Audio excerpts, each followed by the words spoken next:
Hello, Mr. Rector. My topic is COVID-19 testing. I will explain the testing process to detect the virus using real-time PCR. What is real-time PCR? Real-time PCR is a nuclear-derived method for detecting the presence of specific genetic materials from any pathogen, including a virus.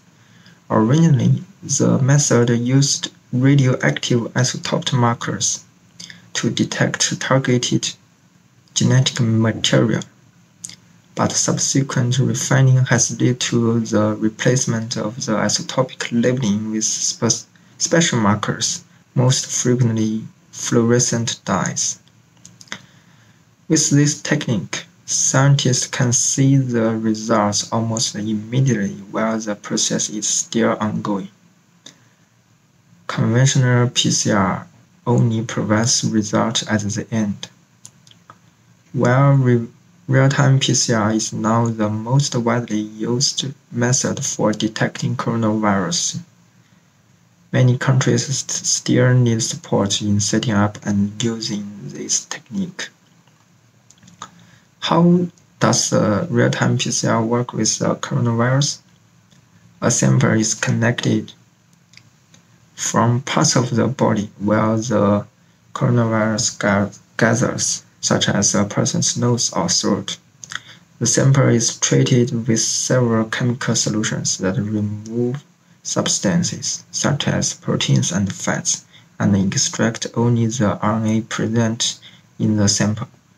The extract RNA is a mix of a person's own genetic material and, if present, the coronavirus RNA. The RNA is reverse transcribed to DNA using a specific enzyme. Scientists then add additional short fragments of the DNA that are complementary to specific parts of the transcribed viral DNA. These fragments attach themselves to target sections of the viral DNA if the virus is present in a sample. Some of the added genetic fragments are for building DNA strands during amplification, while the others are for building the DNA and adding markers labels to the strands, which are then used to detect the virus. The mixture is then placed in RT-PCR machine.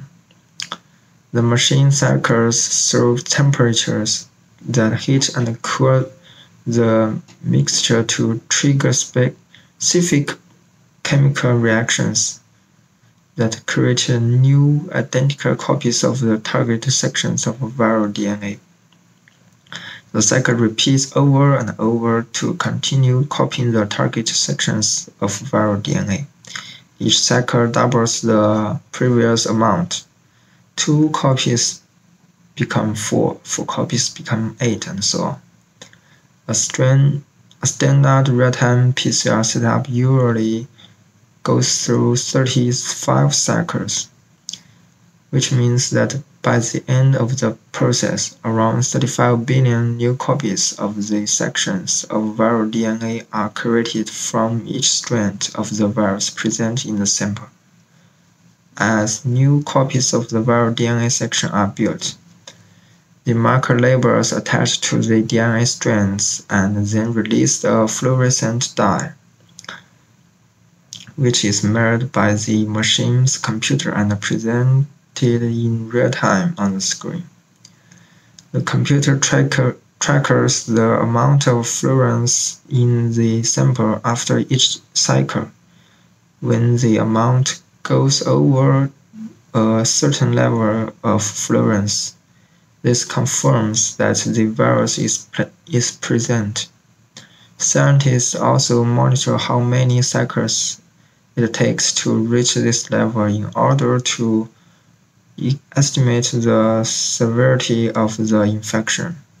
The fewer the cycles, the more severe the virus infection is. That's all what I got. Thank you so much.